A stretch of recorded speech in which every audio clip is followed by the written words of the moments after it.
السلام علیکم ورحمۃ اللہ وبرکاتہ۔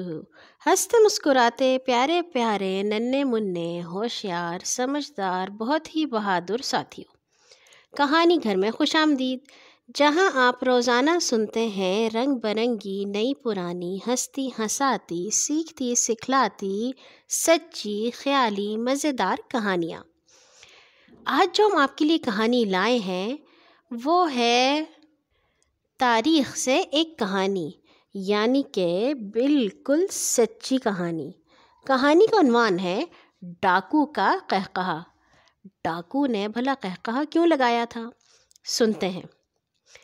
پیارے بچوں، آپ نے امام غزالی رحمۃ اللہ علیہ کا نام ضرور سنا ہوگا۔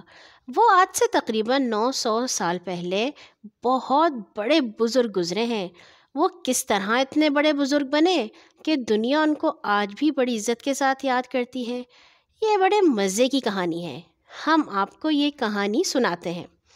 امام غزالی کا اصل نام محمد تھا۔ وہ 450 ہجری میں ایران کے ایک قصبے طاہران میں پیدا ہوئے۔ ان کے ماں باپ سوتی دھاگا کاٹ کر بیچ کر اپنی روزی کماتے تھے۔ چونکہ غزل کے معنی دھاگا کاٹنے کے ہیں، اس لیے اس خاندان کے لوگوں کو غزالی کہا جاتا تھا۔ محمد غزالی ابھی بچے ہی تھے کہ ان کے ابو جان فوت ہو گئے۔ کم سن محمد غزالی کے لیے یہ بہت بڑا صدمہ تھا، لیکن انہوں نے یہ صدمہ اس طرح برداشت کیا کہ بڑے شوق سے علم حاصل کرنا شروع کر دیا۔ کچھ عرصہ تو وہ اپنے قصبے ہی میں ایک عالم سے پڑھتے رہے، پھر وہاں سے دور ایک شہر جرجان چلے گئے اور وہاں کے ایک بہت بڑے عالم امام ابو نصر اسماعیل کی شاگردی اختیار کر لی۔ امام ابو نصر ان کو کئی سال تک بڑی محنت اور محبت سے پڑھاتے رہے۔ نوجوان محمد غزالی استاد سے جو کچھ پڑھتے تھے اس کو لکھتے جاتے تھے۔ اس طرح چند سالوں میں ان کے لکھے ہوئے کاغذوں کا ایک بڑا بستہ بن گیا۔ جب انہوں نے امام ابو نصر سے پوری تعلیم حاصل کر لی تو اپنی کتابیں اس بستے میں رکھیں اور استاد سے رخصت ہو کر ایک قافلے کے ساتھ اپنے وطن کی طرف روانہ ہوئے۔ ننھے ساتھیوں، اس زمانے میں سفر بڑا خطرناک تھا، کیونکہ راستے میں چور اور ڈاکو مسافروں کو لوٹ لیتے تھے، اسی لیے لوگ قافلوں کی شکل میں سفر کیا کرتے تھے۔ یہ سفر بھی پیدل یا گھوڑوں اور اونٹوں کے ذریعے کیا جاتا تھا، کیونکہ اس وقت ہوائی جہاز، ریلیں اور بسیں، گاڑیاں تو ایجاد نہیں ہوئی تھیں۔ اب سنیے، جس قافلے کے ساتھ نوجوان محمد غزالی جا رہے تھے اس پر ڈاکوؤں نے حملہ کر دیا اور قافلے والوں کا سب مال اسباب لوٹ لیا۔ ایک ڈاکو نے محمد غزالی کا سامان اور بستہ چھین لیا اور غائب ہو گیا۔ وہ بہت غمگین ہوئے اور ایک ایک ڈاکو کی منت سماجت کی کہ میرا بستہ مجھے واپس دے دو، اس میں تمہارے مطلب کی کوئی چیز نہیں، باقی سامان کی مجھے پرواہ نہیں ہے۔ لیکن کسی ڈاکو نے ان کی بات پر کان نہ دھرا۔ آخر تھک ہار کر وہ ڈاکوؤں کے سردار کے پاس پہنچے، جو ایک طرف کھڑا اپنے آدمیوں کو حکم دے رہا تھا۔ وہ اونچے قد کاٹ اور بڑی بڑی مونچھوں والا ایک خوفناک آدمی تھا، جس کے سامنے کسی کو بولنے کی ہمت نہ پڑتی تھی۔ نوجوان محمد غزالی خاموشی سے اس کے سامنے کھڑے ہو گئے۔ اس وقت ان کے چہرے پر ہوائیاں اڑ رہی تھیں۔ ڈاکوؤں کے سردار کی نظر ان پر پڑی تو اس نے کڑک کر پوچھا، کیوں میاں لڑکے، تم کس لیے یہاں کھڑے ہو؟ محمد غزالی نے جواب دیا، جناب میں غریب طالب علم ہوں، کئی سال جرجان میں علم حاصل کرتا رہا، اب اپنے گھر واپس جا رہا تھا کہ آپ کے آدمیوں نے میرے قافلے کو لوٹ لیا۔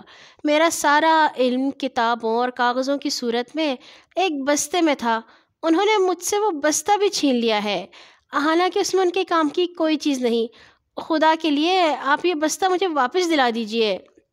نوجوان طالب علم کی بات سن کر سردار قہقہہ لگا کر ہنسا اور کہا، واہ میاں لڑکے واہ، تم نے خاک علم حاصل کیا کہ چند کتابیں اور کاغذ جاتے رہے اور تم کورے رہ گئے۔ وہ علم کیسا جو بستے میں بند ہے؟ بھئی اللہ نے تمہیں دماغ اس لیے دیا ہے کہ جو علم حاصل کرو اس کو اپنے دماغ میں محفوظ کر لو۔ یہ کتنے شرم کی بات ہے کہ کوئی شخص یہ کہے کہ میری کتابوں اور کاغذوں کا بستہ گم ہو گیا ہے، اس لیے میرا علم ضائع ہو گیا۔ بھلا یہ کیسے ہو سکتا ہے تم یہ کتاب اور کاغذ ہمیشہ اپنے ساتھ لاتے پھرو؟ ہاں، تمہارا دماغ ہمیشہ تمہارے ساتھ رہے گا، اس لیے تمہیں تو اس پر بھروسہ کرنا چاہیے۔ یہ کہہ کر اس نے اپنے ساتھی ڈاکوؤں کو حکم دیا کہ اس نوجوان کا بستہ اسے دے دو۔ ڈاکوؤں نے فوراً بستہ لا کر ان کے ہاتھ میں تھما دیا۔ محمد غزالی اپنا بستہ واپس پا کر خوش تو بہت ہوئے، لیکن ڈاکوؤں کے سردار کا قہقہا اور اس کی باتیں ان کے دل میں تیر کی طرح کھپ گئیں۔ انہوں نے اسی وقت اپنے دل میں عہد کر لیا کہ انہوں نے اب تک جو پڑھا ہے اور آئندہ بھی جو کچھ پڑھیں گے وہ سب زبانی یاد کریں گے۔ چنانچہ وطن پہنچ کر انہوں نے جو کچھ امام ابو نصر سے پڑھا تھا اسے 3 برس میں 3 دن رات ایک کر کے زبانی یاد کر لیا۔ پھر وہ اس زمانے کے اور کئی بڑے بڑے عالموں کی خدمت میں حاضر ہوئے اور کئی سال تک ان سے بھی علم حاصل کرتے رہے، یہاں تک کہ ایک دن خود بہت بڑے عالم بن گئے اور ساری دنیا انہیں اپنے وقت کا امام ماننے لگی۔ امام غزالی رحمۃ اللہ علیہ نے اپنی زندگی میں بہت سی کتابیں لکھیں جو آج بھی موجود ہیں اور ان کی یاد دلاتی ہیں۔ اب تک لاکھوں لوگ ان کتابوں سے فائدہ اٹھا چکے ہیں اور آئندہ بھی اٹھاتے رہیں گے۔ صرف مسلمان ہی نہیں، یورپ اور امریکہ کے لوگ بھی امام غزالی کے علم اور دانائی کی تعریف کرتے ہیں۔ کتابوں کے علاوہ امام غزالی نے سینکڑوں شاگرد بھی اپنی یادگار چھوڑے۔ ان شاگردوں میں سے بعض اتنے اونچے رتبے تک پہنچے کہ ساری دنیا کے مسلمان سچے دل سے ان کی عزت کرتے تھے اور علم حاصل کرنے کے لیے دور دور سے ان کے پاس آتے تھے۔ اس طرح ان شاگردوں نے اپنے استاد کا نام خوب روشن کیا۔ آؤ بچوں، اللہ سے دعا کریں کہ وہ ہمارے دلوں میں بھی امام غزالی کی طرح علم حاصل کرنے اور پھر اسے دوسروں تک پہنچانے کا شوق پیدا کر دے۔ آمین۔ کل آئیں گے ایک اور نئی کہانی کے ساتھ انشاءاللہ، اور یہی دعا اپنے لیے اور تمام مسلمانوں کے لیے کرنا مت بھولیے گا۔ اللہ حافظ۔